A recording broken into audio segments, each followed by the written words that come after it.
Cutback for Vassilev, and Lukic! A banger of a strike for Jovan Lukic's first MLS goal! It's fallen out to Westfield! Oh, wow! He's nearly taken the roof of the net off! Philadelphia pounce again! Who gets his goal in his Union debut? The record signing, off and running in his first appearance for the club.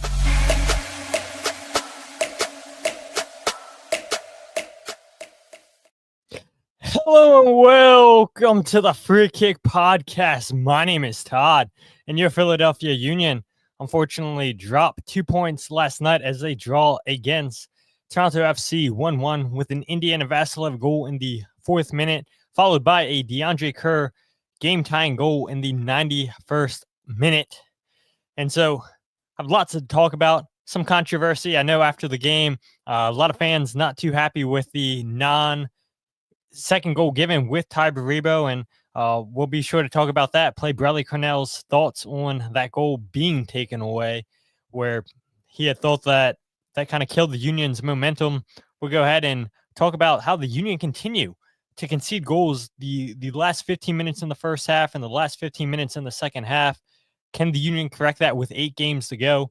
We'll go ahead and talk about what Toronto did so well towards the end of the first half that made it difficult for the Union. And then we'll go ahead and talk about blunder of the week. But as you guys just heard in the intro, brand new intro, and so excited to finally get that done. And it looks so much better, honestly, on YouTube. So for everybody who's just listening on the RSS feed, you guys got to make sure you go on YouTube, check out the intro video. Very, very happy with how that came out. And we'll see. Do I stick with the hello and welcome? Does it fit with the new intro? I guess it's going to be a little bit of a trial and error, but I've been telling you guys, I feel like for the last couple months that we're going to get a new intro, and that's what we finally got. So I decided to go with a goal with Jovan Lukic, Frankie Westfield, and then Bruno Damiani scoring on his debut, which, yeah, I'm like, man, maybe I should have had Bruno's name in the intro, but again, if you guys are watching it live on YouTube, or if you guys go back and watch it on YouTube,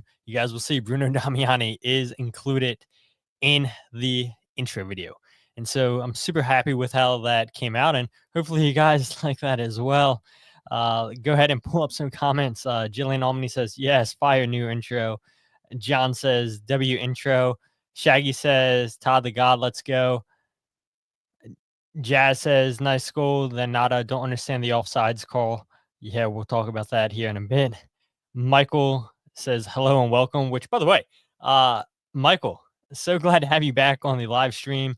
Michael Wolves Finger loved watching his updates on Instagram of him and his family in Alberta, Canada. And yeah, going to be heading there myself next year with my family, which, by the way, let's get happy birthday to my dad in the comments. It is his birthday. He may or may not be watching the live stream. I have no clue, but happy birthday, Bob. So let's get those dubs in the chat.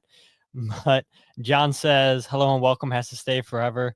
And Valerie says hello and welcome. Vince chiming in saying, if any goal scored against the Union, they don't call it offsides. I'm filling a match fixing report against pro referees every time it happens. Valerie chimes in and says 9 minutes of extra time in this Cincinnati versus Charlotte game. Charlotte, I see, is up 1-0. You guys were telling me before we started the show. So keep me updated, because paying attention to the screen, paying attention to your comments, and not the game you guys are all checking out. So yeah, I appreciate it. You guys are all saying happy birthday to my dad in the comments. So let's go. Happy birthday. Which, by the way, too, yesterday was Mike Barrera's birthday from AAT Sports across the pitch. Jose Nunez's birthday was a couple days ago. So I don't know. It's something about August birthdays. And my birthday was in January, but I know so many people who were born in August. So I guess that's the month to be born in. But we do have a little bit of news to get to. And again, you guys keep me updated with the score of FC Cincinnati and Charlotte. As you guys had said, Charlotte is up 1-0 against Cincinnati as we're approaching the dying embers of the game. So hopefully Charlotte can continue to hold on to that lead. And I believe the game is being played in Cincinnati. Somebody in the comment section let me know, but that would be a huge win for Charlotte on the road. But without further ado, let's get straight into the news.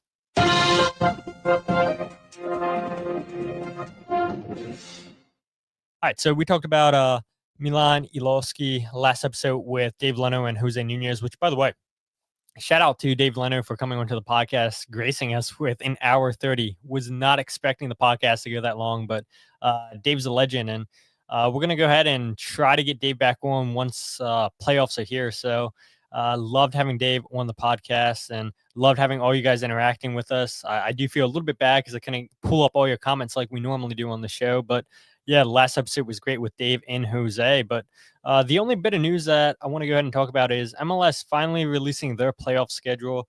And I don't know about you guys, but actually, I do know about you guys because a lot of you guys, I'm sure, are going to agree with me. I hate the playoff format that we've had the last couple of years. I wish we would go back to single elimination. But MLS has announced that the wildcard matches will be on Wednesday, October 22nd, followed by the round one, best of three. The playoff format that nobody ever asked for begins on October 24th and concludes on November 9th. And then we have the conference semifinals scheduled for November 22nd and 23rd, followed by the conference finals on November 29th and 30th, followed by MLS Cup on December 6th. And so all in all, MLS is looking at 45 days for their postseason. And, I love playoff soccer. I really do. But 45 days... It does seem like it's a little bit much, in my opinion. And now maybe we're not going to complain about that. If the Union go on a run in the playoffs, we're like, yes, let's keep this run going. But I could also see a world where you guys are saying, okay, the Union are going on a run. Let's go to the next game. Like, come on, let's not wait and everything. So I don't know if we'll see MLS ever get rid of this format just because Apple's going to want as many eyes as possible on the playoffs with sponsorship and everything. But I think we all agree that the playoffs worked best what it was a couple years ago, not when 63% of your league makes the playoffs and you have the best of three. And I get it. They want to give everybody a chance to host at least one playoff game, but doesn't that kind of water down the regular season then, where you're rewarding the worst teams with one playoff game, one home playoff game? I don't know. Like, I guess I want to give these teams an opportunity to at least make a little bit of playoff revenue, but at the same time, it's like, then what's the point of trying to go on a hot run in the playoffs if you're guaranteed at least one home playoff game? It makes no sense to me. I hate the format the way it is, but I don't know. Maybe we're not complaining about it if the Union wound up winning MLS Cup this December. Shaggy says, no December, New Year's Eve babies, ha ha ha. Jillian says, January birthdays rule. That's right. You were born in January, Jillian. 6 minutes left, John says. Charlotte's still up. Yes, games in Cincy. I appreciate that, guys. Keep me posted on the score. And Michael says, good for us for Cincy fumbling. Straight red card. Who got the red card in that game? Shaggy says Leno is the legend. So are you, Shaggy. I when Dave said that a guy named Shaggy had the giant head of Dave Leno made, I was like, I wonder if that's Shaggy who always comments on the show. So you're the legend for getting the giant pop-up head of Dave Leno made. John says couldn't listen live, but the last podcast was a great listen. Appreciate that. Valerie says stupid playoff schedule. And Jazz says Bulls steal it late. They'd be pumped to take us out. Yeah, they would. Cole says the offseason for those who go far is really short, but I guess that's all soccer. Shaggy says make sure and smash that like button and helps grow the channel. Look at you doing the job for us, Shaggy. I appreciate that. Vince says single game elimination. Why do we need best of three just to give Miami a second game before they're eliminated? Yeah, hey, I agree.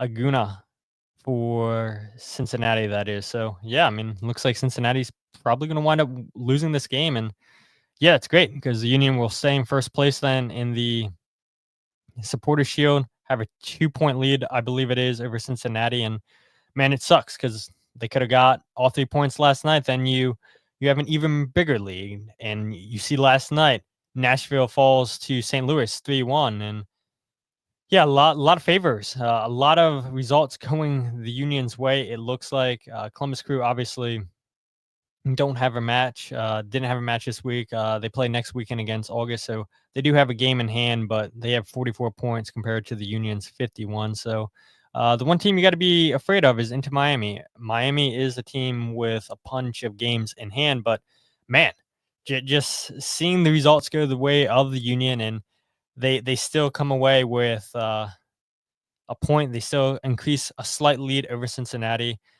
That's great. And like I said last episode with Dave Leno and Jose, that game in Cincinnati in a couple weeks, that's really going to feel like a playoff game. That's going to be a huge, huge, huge game that could determine or should determine playoff seeding for when we do start up the playoffs.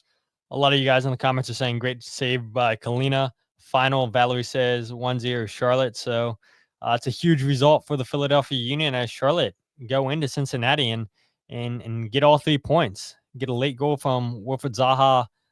You guys had said in the comment section in the 85th minute. So yeah, it's great for the Union, but still wish they could have got all 3 points last night. But regardless, I appreciate you guys for keeping me updated on what went on in that game. And yeah, it's fantastic to see the Union now get a little bit of a lead. But yeah, this playoff format, it's so dumb. Single elimination and really dragging out the playoffs with just too many dates. 45 days, just way too long. But look, doesn't matter. I guess if the Union go on a run, people are going to be happy. But I have nothing else to say about this playoff schedule, and I don't think you guys do either. But if you do, we can go ahead and pull back up those comments later on in the show.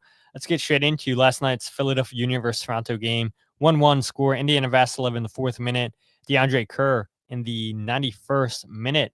And where do we start? I mean, I guess we can talk about the lineup with the Union. Only 2 changes from the lineup we saw 2 weeks ago against Colorado. We saw Nathan Harriel come in for Olivier Bizo, and then Jesus Bueno coming in for Jovan Lukic, who was or is 1 yellow card away from being suspended. And so, yeah, I wouldn't be surprised if Bradley Cornell decided not to start Jovan in this league game against Toronto, just in case he would get a yellow card and then he would miss the game against New York Red Bulls.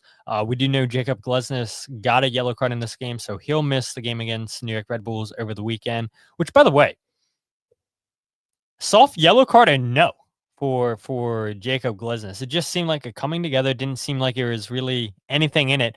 And then the fact that VAR said, oh, there might be violent conduct in this, we'll let you know, Tori Penso.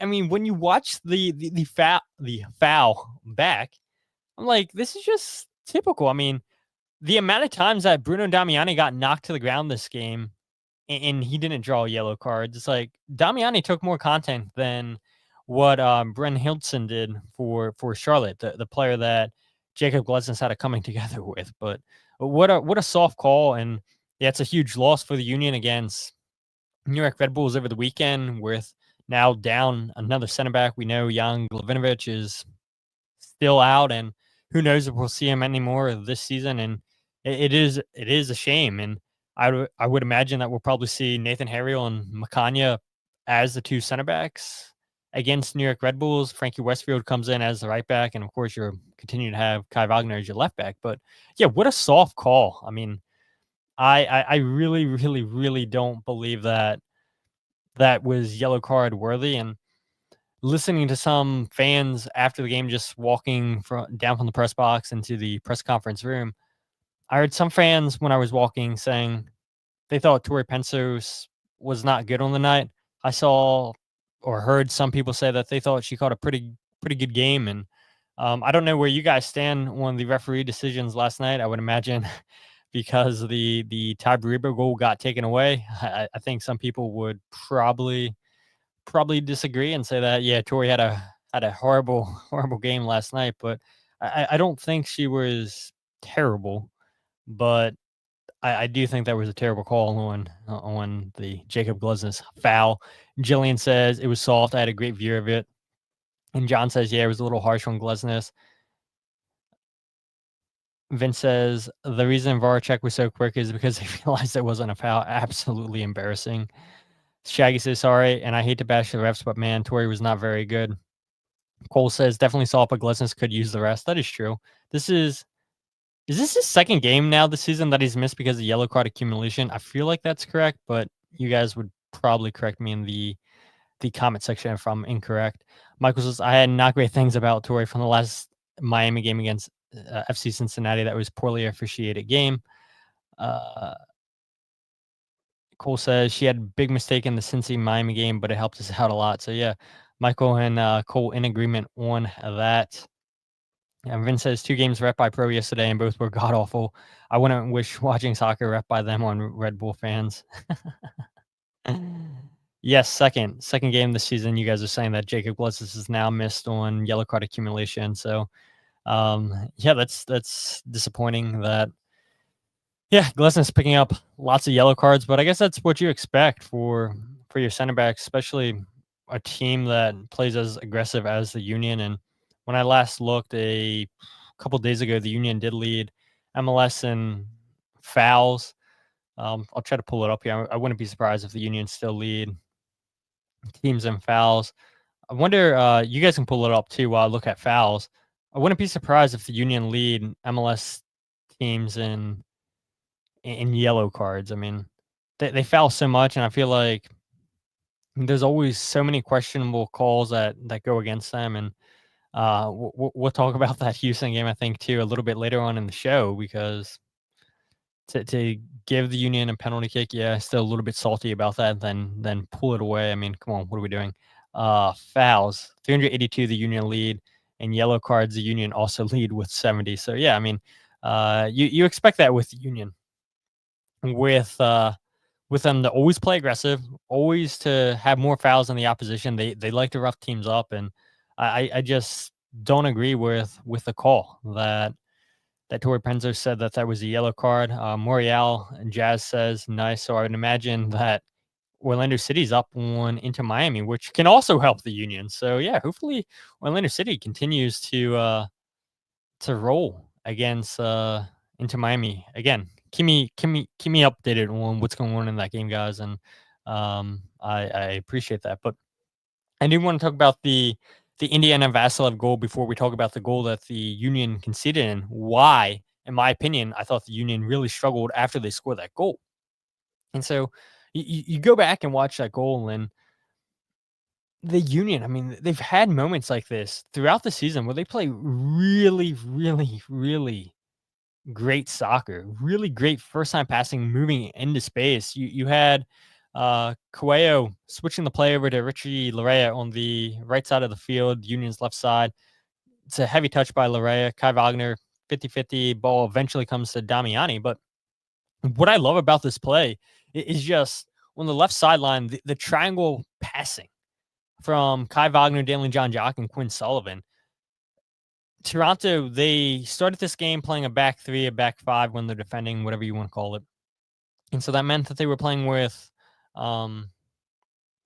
attacking fullbacks. They were playing with wingbacks. And so the positive of that is you're going to get a lot of 1v1 defending with your center backs. But when you need your wingbacks to track back, and they don't track back like they didn't on this goal, then you get exposed.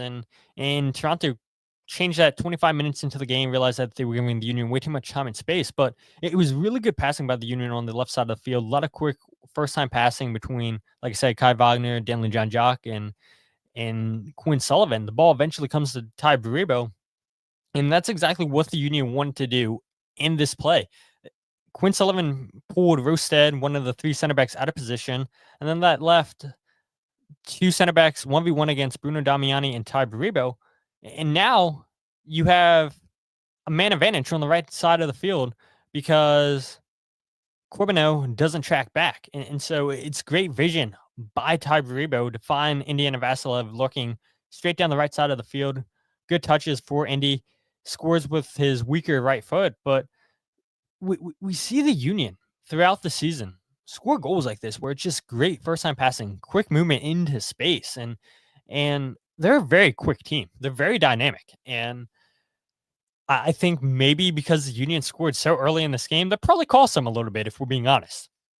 And the Union seemed to get a little bit lax. They decided, or it seemed like they took the foot off the pedal and thought, okay, look, we can go ahead and roll with this. We don't have to worry about Toronto coming back in this. They're just going to lay down. And the opposite happened in this game. And it's crazy when you look at the first half. Only 3 shots for the Union, 2 shots after the goal by Indiana Vassilev, only 1 shot on target, which was the Vassilev goal. I mean, the Union really didn't create anything after that. They got lax, and there was moments where you saw a lot of space on the right hand side of the field.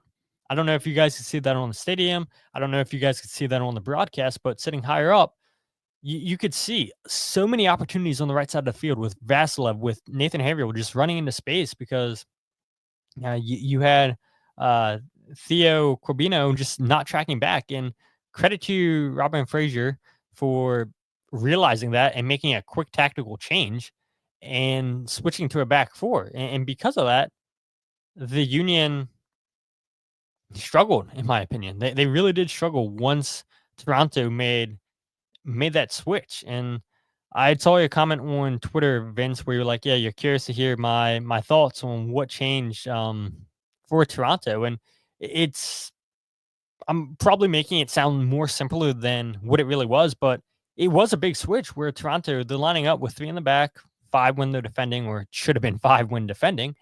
And they realized that it was just so much space on the right-hand side with Harriel and Vassilev just running down the right side of the field with Corbino just not tracking back. And so once they switched to that 4-2-3-1, they decided to play Larea and Petretta as the 2 fullbacks, which Petretta is a natural fullback. They played him as one of the 3 center backs when they were playing a back 3. And so because of this, you then can play Corbino in his natural out wide position. He's more of a forward than he is a wing back, but Robin Fraser wanted to play fullbacks against the Union. Thought that they could exploit space out wide, pull the Union's 2 fullbacks, Nathan Harriel and Kai Wagner, out wide, and they actually still did, even though they switched to a 4-2-3-1. And the Union struggled. They struggled a lot. You saw it on the goal that the Union gave up when they bring in Henry. Kai Wagner gives up way too much time and space for him to come out and play the cross into DeAndre Kerr. But it wasn't just that moment. It was throughout the night. I thought Toronto had a game plan coming in. They wanted to attack Kai Wagner down that left side of the field, their right side of the field.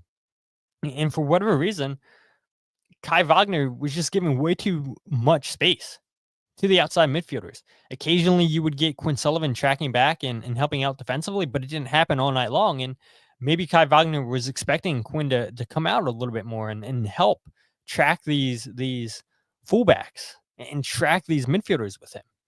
But instead, Kai's playing more compact, playing closer inside the center of the field and giving these outside midfielders just time and space. And he got burnt on the game-tying goal by DeAndre Kerr. Jakob Glesnes got burnt on that play too, where Kerr starts at the back shoulder and then he cuts inside him. Really poor defending there by Jakob Glesnes. But I do wonder if you get better defending by Kai Wagner there on that play, if he shuts down the time and space out wide, does Henry have that good of a cross into the 18-yard box? Probably not. And so when they make this switch to a 4-2-3-1, the fullbacks, they stay back a little bit more. Yeah, there was moments when they pushed them up, but they were staying back a lot further back than when they were playing 3 in the back. And so because of that, I don't think the Union really had the space out wide that they did 25 minutes into the start of the game. And now because of that, now you got to try to play through the middle. But the problem was there wasn't a lot of space in the middle of the field either. Toronto, they were playing between the lines, in my opinion, a little bit too easy. Mihailovic, who it's so weird too. 2 weeks ago, you see him with Colorado, and now you see him with Toronto, and he played better, in my opinion, this game with Toronto than he did 2 weeks ago with Colorado. He was finding so much space. He was able to link up well with Bryn Hilton and the 2 outside midfielders. I thought Toronto, they did so well just to close down time and space very quickly. And the Union really struggled, and it seemed like they didn't really have a game plan for that. And when we look at the second half, the Union's best chances, they came outside the box twice with Danley and John Jock, and then once with Jesus Bueno.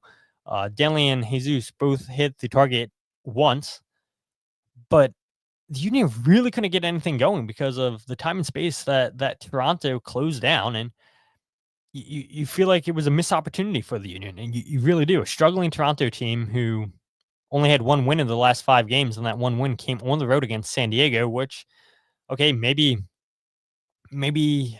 fans, maybe people in the media, myself, maybe I should have given a little bit more credit to Toronto for the way they approached this game, because to go in San Diego and get all 3 points, it's a good result. But to Toronto's credit, they didn't back down. They had a game plan. It didn't work within the first 25 minutes. They switch it up, and now they're bringing all the pressure to the Union. And so Bradley Cornell, in his opening statement, he talked about how the second goal kind of frustrated the Union that they didn't get. That took away, but he also praised Toronto for how they approach this game. And even though they're in 12th place, they're still a really good team. And this is what Bradley Cornell had to say about Toronto's performance. I think they closed down spaces pretty well. They went man for man in many moments, and we couldn't find our build-up spaces. And when the ball turns over, then we in defensive transition, we caught a little bit between the lines there with probably Jesus Bueno, Danley, Nate, and Kai, maybe a little bit further up the field than we would have liked at certain times. Just trying to find the overall control within that, and I said the frustration starts to creep in. So guys, I think I got to do more. I got to chase the game a little bit, and we were leading the game 1-0. No reason to need to chase the game. Yeah, that's a good observation there by Bradley Cornell, saying that even though they had the 1-0 lead, it seemed like the Union were chasing the game. It seemed like they were the ones that were down in this game, and I do agree with that assessment. But I do think that Bradley's right too, that it was a lot of man-to-man, and they got the best of the Union when they started playing more man-to-man, when they switched to that back four, and the Union just really didn't have any plan going forward. They were frustrated, you heard Bradley Cornell say, by Toronto, and I do wonder, we're 8 games into the season, or 8 games until the end of the season, and I would imagine a lot of teams are going to look at this performance by Toronto, where this is a rebuilding Toronto team, but they were able to come into Subaru Park with the roster they have that's a work in progress, and come into Subaru Park and get a result like that. And I do wonder if, now to Bradley Cornell's credit, he's not afraid to change up the lineup. I would expect we see change on Wednesday against Red Bulls in the US Open Cup. I would expect change on Saturday in league play while the Union go up to Harrison to take on Red Bulls. But can we see teams approach the way that Toronto came into Subaru Park? Can we see that going forward? Will the Union be able to adjust to that? That's a good question. Cole says, sorry. Quinn was putting his crosses on a silver platter. It's a shame we did not score any. Yeah, absolutely. Shaggy says, Dylan John Jock should have had a goal. Yeah, I mean, he had 2 good looks, I thought, outside the 18-yard box and unable to find the back of the net. But when you're shooting from distance, I mean, it's got to be a special strike to beat any goalkeeper. And unfortunately, Danley's not able to find the back of the net. And Jazz says, weren't to pass to Michael, Art Deco state of mind. Vince says, it's also where erroneous yellow cards come into play. 3 Union defenders on yellows meant out of position. No one could take a yellow for stopping a promising attack or a hard foul. Yeah, that too. Yellow cards definitely play a factor. Shaggy says it seems like a lot of teams' plans are to go at Kai. And I've noticed that too. And maybe that's part of the reason why, as good as Kai is going for it, creating chances, he's a better fullback going forward than he is defending. And maybe that is part of the reason why Kai Wagner is still in MLS all these years, because I do think there is moments where Kai is good at 1v1 defending, but also, like you see on the goal that the Union concede, yeah, there's a lot of moments like that with Kai. Sometimes Kai ball watches, and I was thinking about this too. You guys probably notice this at the games. It always seems like Kai Wagner is always chirping at Makanya for something. Every time that Makanya has at least one mess up, Kai's always having a go at him. And I wonder if that's just Kai not fully trusting Makanya. And so because of that, maybe he changes how he plays defensively a little bit. I don't know. It's just something I've observed where Kai's just always having a go at Makanya every single game, at least once. And I'm sure you guys that sit in the river end, you guys probably see it all the time as well. Cole says, correct me if I'm wrong, but post-game Bradley said Kai, Breno, Danley, and Nate were going up a little too much. Yep, absolutely. I think that was before I played the clip. John says, probably unfair for me to criticize because he plays every full 90, but Kai defensive work rate falls off hard in the last 10 minutes of some games. Yep, and we'll definitely talk about the Union's performance in the last 10 minutes of each half, really. Michael says, true, maybe sub Kai off at the 90th minute. Vince says, unfortunately, Danley, Lukic, Bruno are all better finishers than Damiani, but they only shoot from outside the box. Unless you're Jovan Lukic a couple games ago, right, when he's 1v1 and he's unable to find the back of the net. And fortunately for him, Mikal Uhr scores a brace against Colorado. Shaggy says a tie at home this time of the year is just heartbreaking, especially when, you score so early in that game, go 4 minutes up, and Andrew Blake comes out with a couple good saves, and you're approaching stoppage time, and you can see in stoppage time, it's like, what a terrible, terrible, terrible time to concede a goal.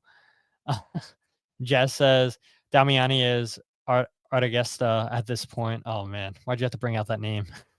Aristogeta. Sorry, Aristogeta. Great spelling, Jazz. Yeah, absolutely. Aristogeta. What a throwback. I do wonder, because it is funny, too. During COVID, I don't know how many of you guys were listening to the podcast back then, but we obviously didn't have games going on for a little bit.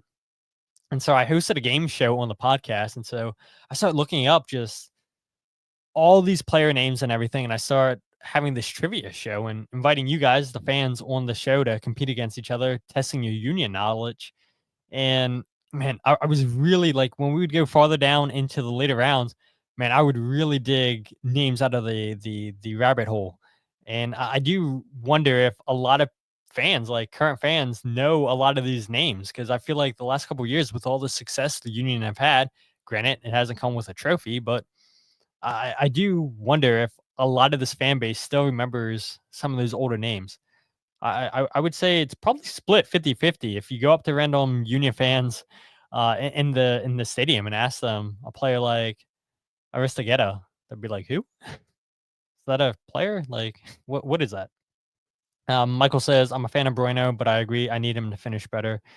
Yeah, a lot of great comments. Cole says, I'm not a fan of Kai's body language. It's what annoyed me most about Gazak. Yeah, shrugging. And it's funny you mentioned Gazak, Cole. I do have a soundbite to play for Blunder of the Week. Valerie says, dang, I'm sorry I missed that trivia show. It was fun. I think we did it twice. Back-to-back years, did it in the off-season. One during COVID and then one in the offseason, and had a lot of fun. Vince says Ethan White costing Blake a shutout in his first start against Crystal Palace with an own goal. Shout out Ethan White. Jazz says big South American who was billed as good in the air. Yeah, bring Casper back. Which, by the way, Casper just signed for, I forget the team, but a team in the second division in Poland. And I believe when I read the news report, apparently that was the first time that Casper's ever played professional soccer in Poland, despite having a Poland heritage. But yeah, regardless, credit to Toronto for making the adjustments that they made last night to really make it difficult for the Union, and for the Union's best chances all night to come minus the goal that Indiana Vassilev scored. Their best chances coming outside the box. I mean, it's always going to say it takes something very, very special to beat the goalie when you're shooting from distance. But that does bring me to Tai Baribo's disallowed goal. Would have made the game 2-0 in the 56th minute. But VAR, after giving the goal, Tori Pensos goes to the monitor, says that, yep, Tai Baribo, he's offside. And I just don't get this call. I really don't get this call. And I hate blaming referees. I'm not one to blame referees. And I know we talked about the referee in Houston a couple weeks ago. bad referee performance. This was nowhere close to that, in my opinion. But when you go back and watch that goal and you watch the replay, it makes no sense to me. Coelho, the midfielder for Toronto, deflects Kai Wagner's free kick towards Damiani at the back post. Damiani heads it off the post. How many times have we seen Damiani hit the post crossbar this season? So many times. And then you have Baribo there to head the rebound home.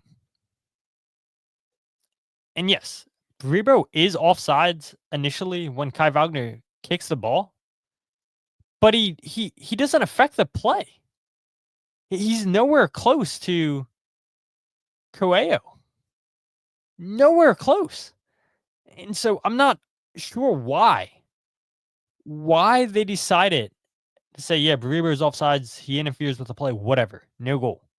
When yes, he is initially offsides, but he has nothing to do with the initial ball played in. It makes zero sense. It makes zero sense. Jess says, tie was off, never played the ball. Dude stuck his leg out, puts everyone on. It's pretty clear Torrey just doesn't know ball, Michael says. Makes zero sense to me. Zero sense. And Bradley Cornell not happy with the call during the press conference. And then afterwards, in the Union locker room, him and Ernst Tenner, irate in the locker room. Could not believe that call. They were not happy. And I was told with people that went to Houston, apparently Ernst Tenner was the same way in Houston after the game when they originally give the Union the penalty, then they take the penalty away for Nathan Harriel fouling. Unbelievable. And so, I don't know.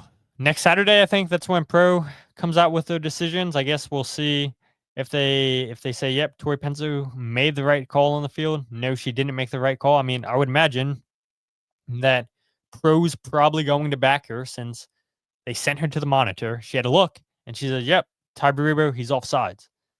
And we're going to take away the goal. It makes no sense when Tai Baribo had nothing to do with the play. He scores, yes, but the ball wasn't aimed at him. Doesn't get in Coelho's way. Toronto player sticks his leg out and he deflects the ball to Damiani.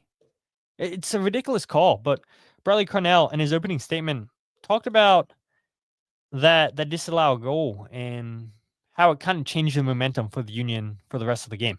When we earned the second goal, I'm still waiting for the clarification on that. I've looked at it a couple of times, still not sure. And then that just sways the momentum of the game. It just kills it just kills something in us. And I felt we struggled to deal with that. Even though we brought on fresh legs at the end of it and try to get fresh 9s, fresh 10s on the field. Unfortunately, we concede in the 90th. So yeah, sometimes we score in the 90th, 94th, 96th.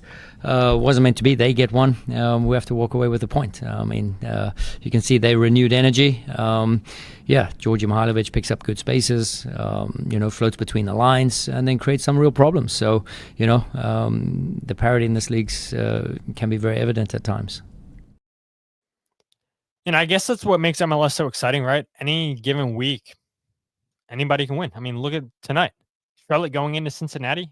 Did you guys expect that? Toronto coming into Philadelphia picking out a result, especially when you look at the last couple of seasons. The Union have put up multiple goals against Toronto, if I'm not mistaken. I remember 2 years ago, I think it was, Mikal Uhre scored a hat trick in the rain against Toronto. Sergio Santos scored a hat trick a couple years ago against Toronto at Subaru Park. So Toronto's not been good at Subaru Park the last few years, and they come in and hold the Union to one goal. They get a late equalizer. Probably should have been 2 goals for the Union. But you heard Bradley Cornell say that kind of affected how the Union played the rest of the game. And you've got to be better mentally. You've got to stay locked in. And to see the Union, in my opinion, take the foot off the pedal. We talked about it after they score the first goal.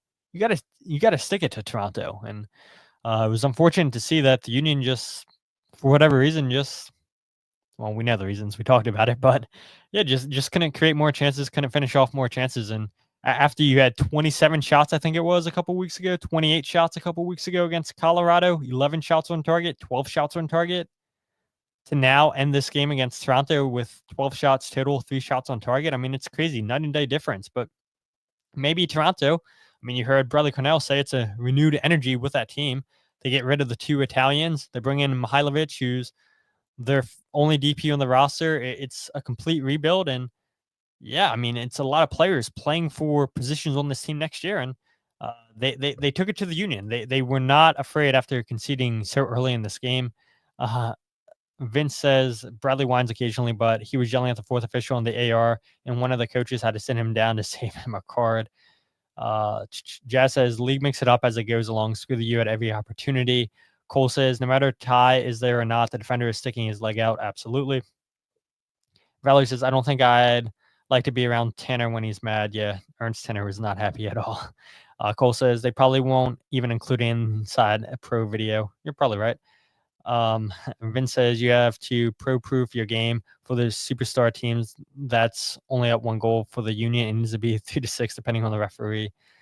Michael says I was catching a layover flight home during the game. I saw the first 25 minutes, so I expected a shutout. Really surprised when I landed. It was 1-1. Ooh, that's so disappointed. You're in the air. You're expecting the Union to hold on, get a clean sheet, and they wind up drawing 1-1 against Toronto. I'm sorry, Michael.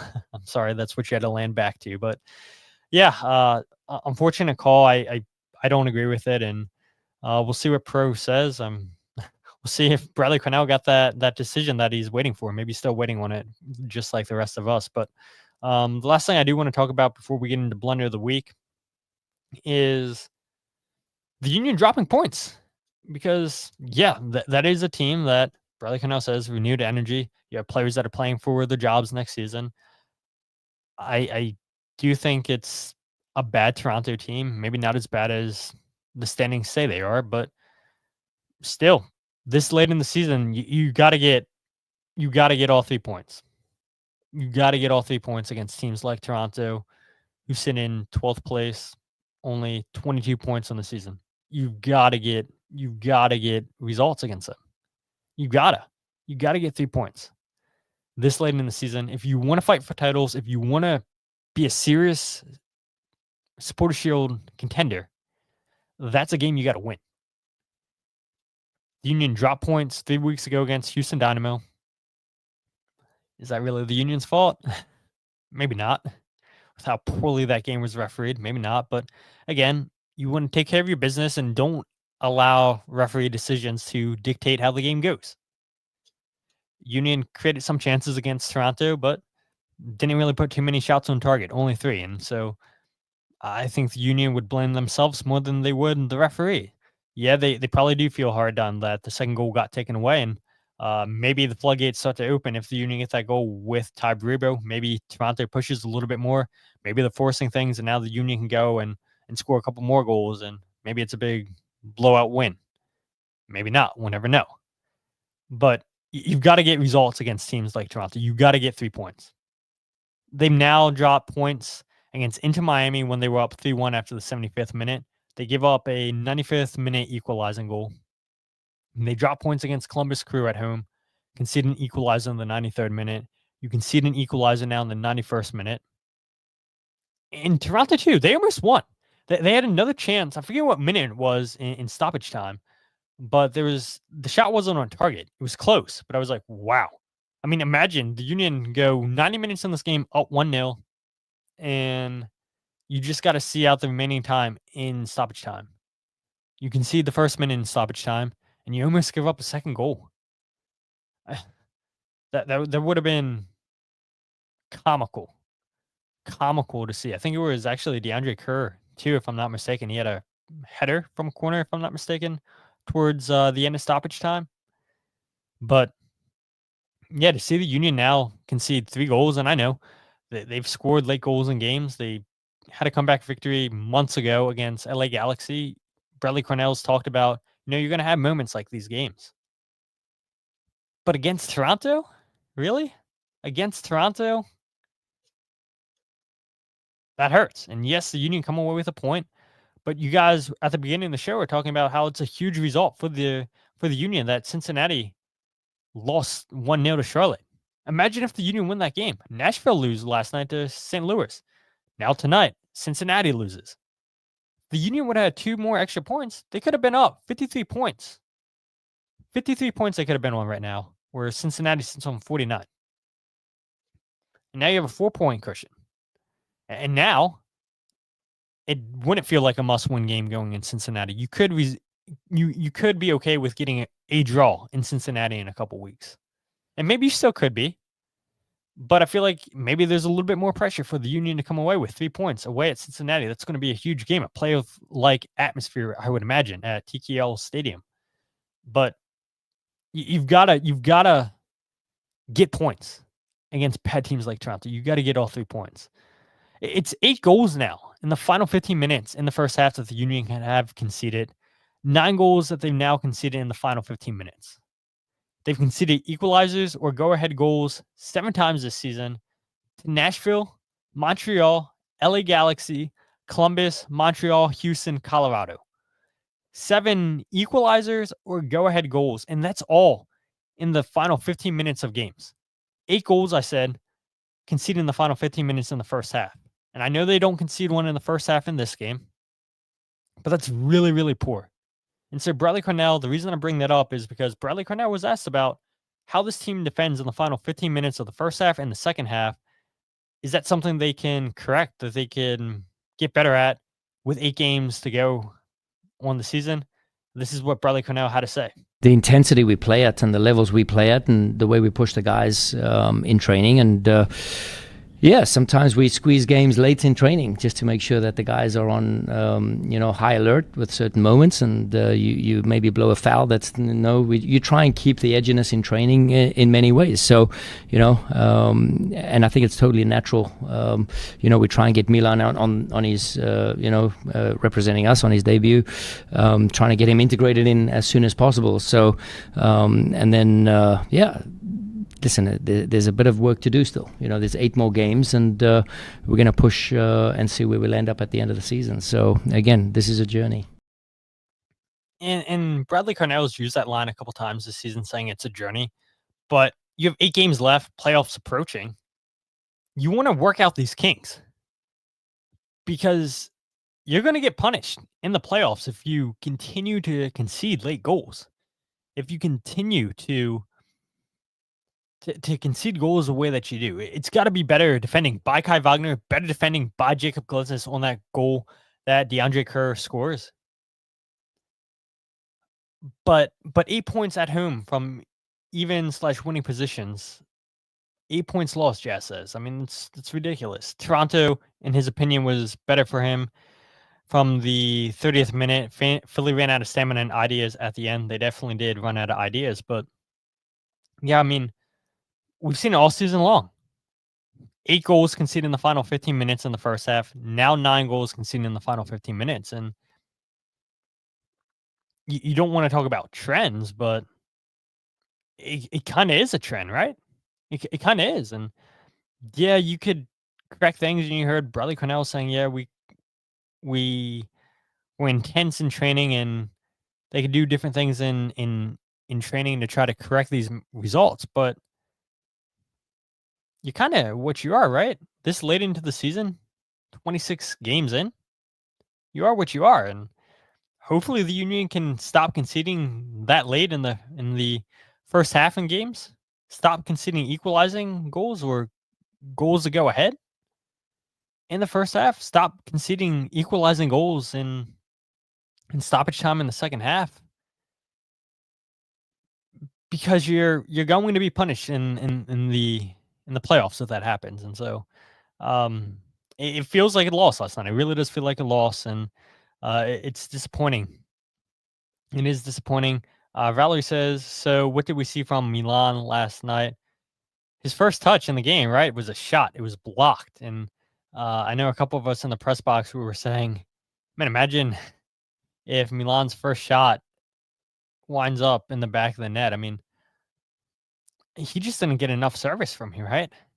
He was making hard runs. Mikael Uhre was making hard runs. He had one play that he ran, kept the ball and play on the left side of the field, but Union didn't have a ton of space in the middle of the field.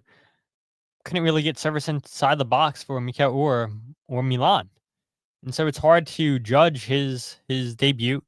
I would imagine he starts one of these Red Bull games, whether it be on Wednesday or Saturday in the league. But yeah, the Union played so poor in this game against Toronto, and they created chances. Maybe they weren't the best chances, but chances they created, they really couldn't finish those off. And pretty disappointing. Bruce, nice to see you. Bruce says, seems goals late happen after he starts making substitute changes. Why not add another defender that late into the game?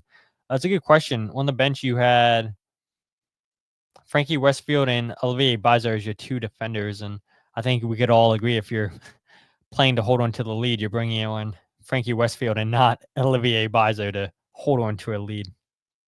But you see Bradley come out and change two number 9s, bring in Milan and Mikkel in the 67th minute.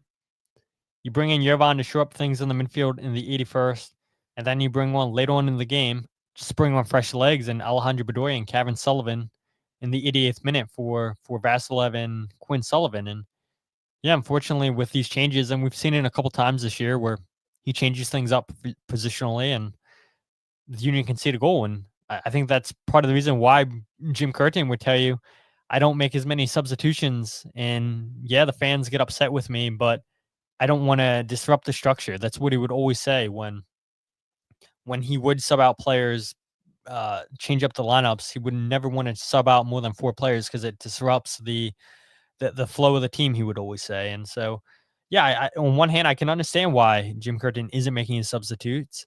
At the same time, I can understand why Bradley Cornell is making them to keep fresh legs on. And these things are going to happen. But this late into the season, you really, really don't want to see those kind of mistakes. And again, Union conceded another late goal.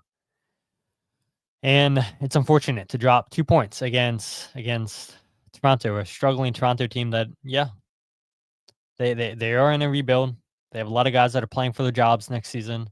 They do have something to play for. Yes, it's not the playoffs, they're playing for their jobs, but at the end of the day, you got to get all 3 points against them, and the Union dropped 2. Vince says, I love Frankie, but you do not put him into a spicy, ugly, high-tension game. Red card waiting to happen, LOL. Yeah, we did see what happened against against Houston 3 weeks ago.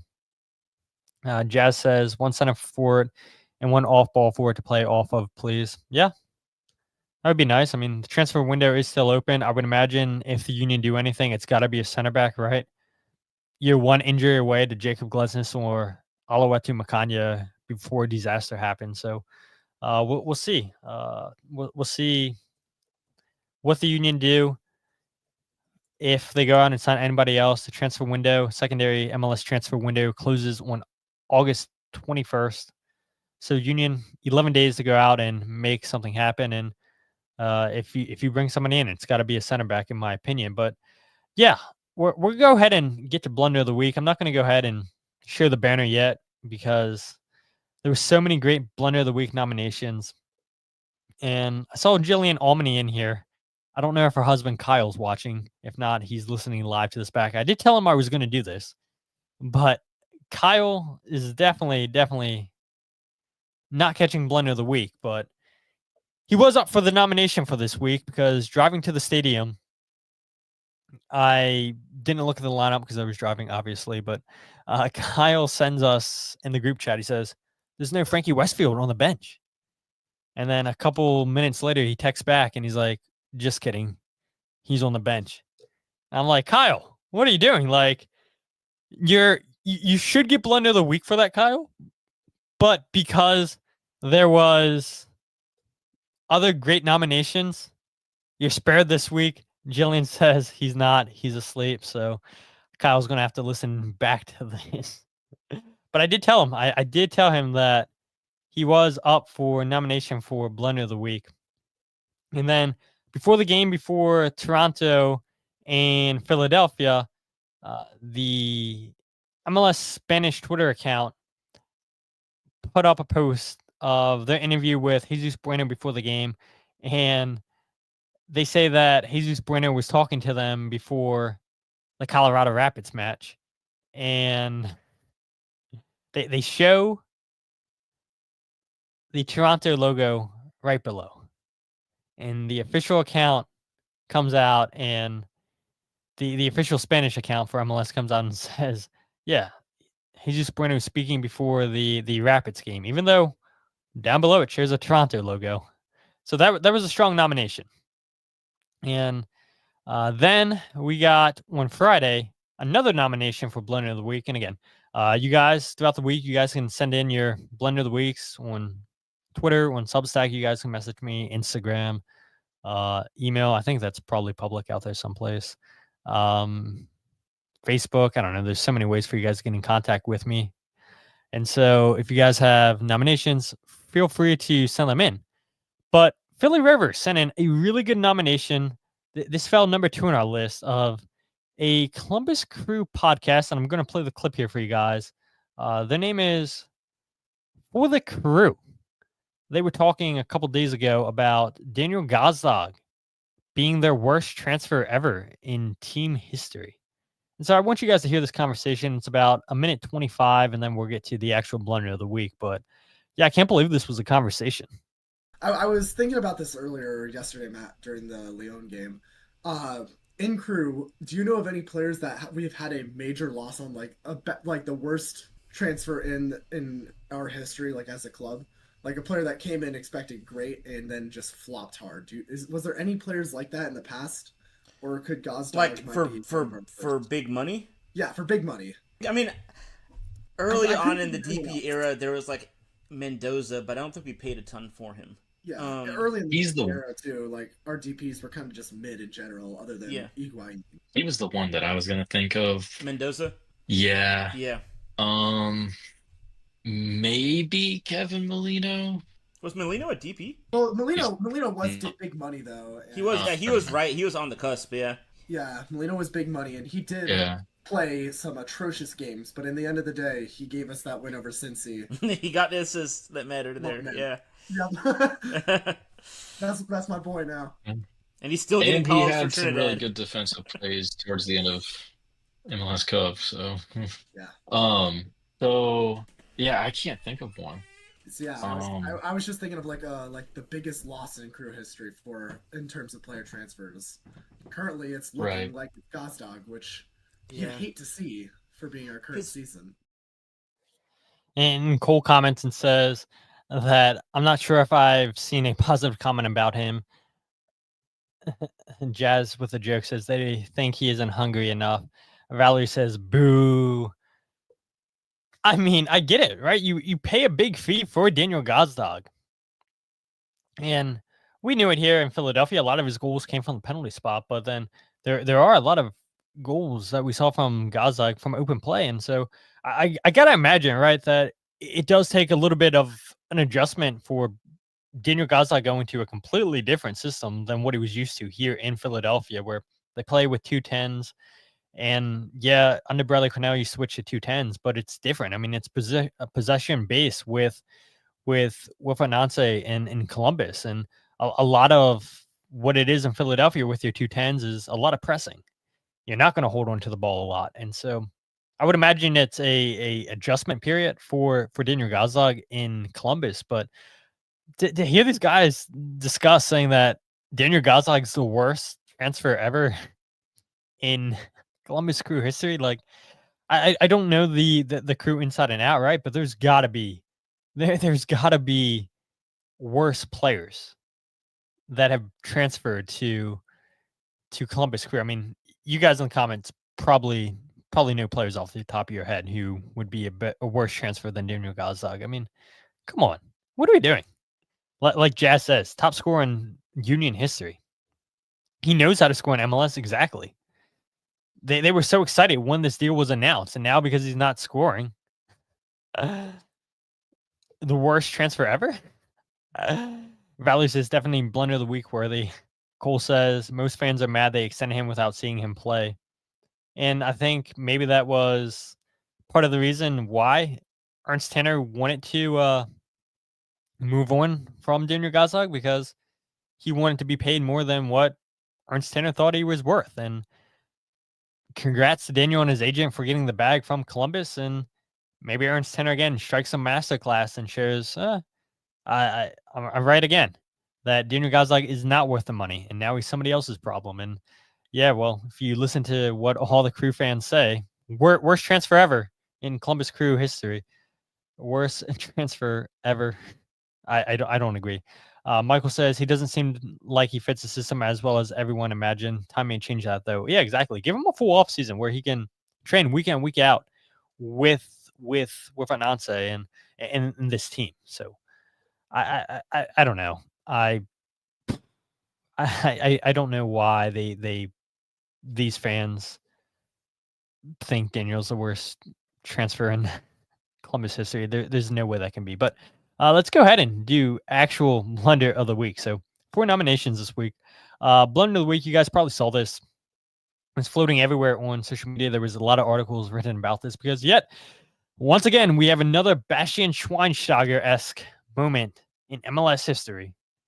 Where remember when Schweinsteiger was announced to the Columbus media, Chicago media, they mentioned the World Cup and everything with Schweinsteiger acting like, yep, the World Cup's coming home because they have Schweinsteiger. It doesn't work that way. But blunder of the week goes out to LA Council member Heather Hutt telling Son, the former Tottenham Hotspur player, when he was introduced to the LA media, she says, I have one request. You got to help us win the U.S. You got to help the U.S. win the 2026 FIFA World Cup. And so here's the clip for all those who haven't seen this anywhere online yet. No pressure, but when we, you know what I'm gonna say, right? But when a World Cup comes, we're expecting a win here in Los Angeles for the USA, aren't we, everybody? And there you go. And so we are here to support you to get that done. So welcome. I bought something because my grandma taught me don't go somewhere without bringing a gift. So here you go. Thank you.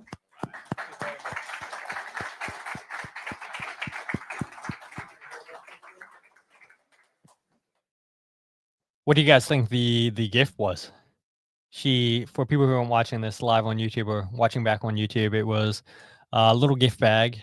What do you guys think the gift was? And she tells Son after that moment to open it up. And I know what it was, but what do you guys think was in that bag if you guys didn't see it? I mean, it's so awkward. It's so awkward. The World Cup's coming here next year. We have less than 365 days for the first game.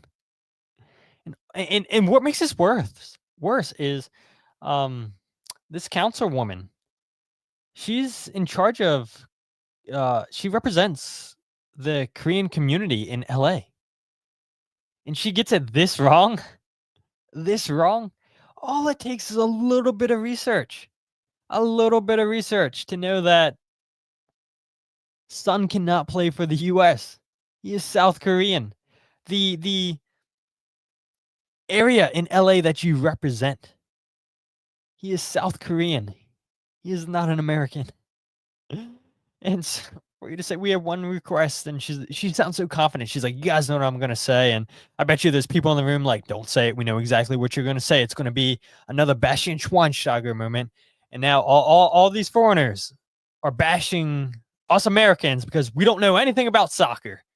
And so Councilwoman Heather Hutt gets blunder of the week. Yeah, not good. No, not good at all. Not good at all. Valerie says sad. Valerie also says, I can't even imagine what Miss Clueless gave him. And Vince says, LAFC fans don't know ball. Their fake fans know even less. So, so funny. Chivas 2.0. But yes, Valerie, she gave him cufflinks. So nice gift and everything. Was not expecting that to be in the little gift basket, but oh man, all it takes is a little bit research. And for Son, and I forget the one owner on stage there, and then John Thornton, the general manager on stage too with Son. I have no clue how they kept a straight face through that awkward moment. But that's pretty much it for the podcast. A little bit over an hour. So if you guys aren't following the podcast on Twitter, Instagram, or Facebook, follow at Free Kick Pod, wherever you get your podcast of The Free Kick. Make sure you check out the YouTube channel, youtube.com/Free Kick Pod, live every single podcast on YouTube. Also, you can find the goals breakdown videos on YouTube as well. In the process of finishing that up, so it's either going to be released late tonight or sometime tomorrow on Monday.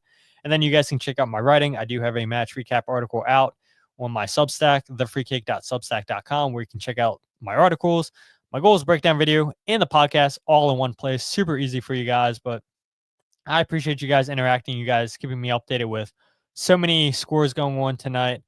And it is unfortunate. It is unfortunate that the Union don't come away with 3 points against Toronto, especially when you look at what happened with Nashville, what happens tonight, this evening with Cincinnati. And I saw you guys' comments. It's 1-1 between Inter Miami and Orlando City. Maybe Orlando City can do the Union a solid, and all in all, it would be a pretty good weekend. Would have been a better weekend for the Union if they could have came away with 3 points. But I do appreciate you guys commenting. I do appreciate the new intro video that I got made. Hopefully you guys like it. You guys at the beginning of the show said I got to keep the hello and welcome. So once I go back and edit this for the RSS feed, we'll see how awkward it is. You guys got to be honest with me. That comment on Spotify, people that comment on Substack, or even you guys that comment on YouTube, even people that are watching it live. You guys got to let me know, does the hello and welcome with the new intro sound awkward? But it's going to be a work in progress. I am happy with the intro. Hello and welcome is iconic. So how can we end that? How can we end that? But super excited to see, hopefully, a Philadelphia Union victory on Wednesday as they face the New York Red Bulls in the U.S. Open Cup. The winner of that game goes and takes on Nashville and Geodis Park. So unfortunately for the Union, no more U.S. Open home games after Wednesday night. And then the Union go up to Harrison, New Jersey, their second home, to take on the New York Red Bulls once again. Hopefully the Union can come away with all 3 points. Hopefully a lot of you guys are traveling up to Harrison on Saturday. I know the Union fans, the Union faithful, they travel well every single time the Union head up I-95 to take on New York Red Bulls. But with that said, my name is Todd, and this is the Free Kick Podcast.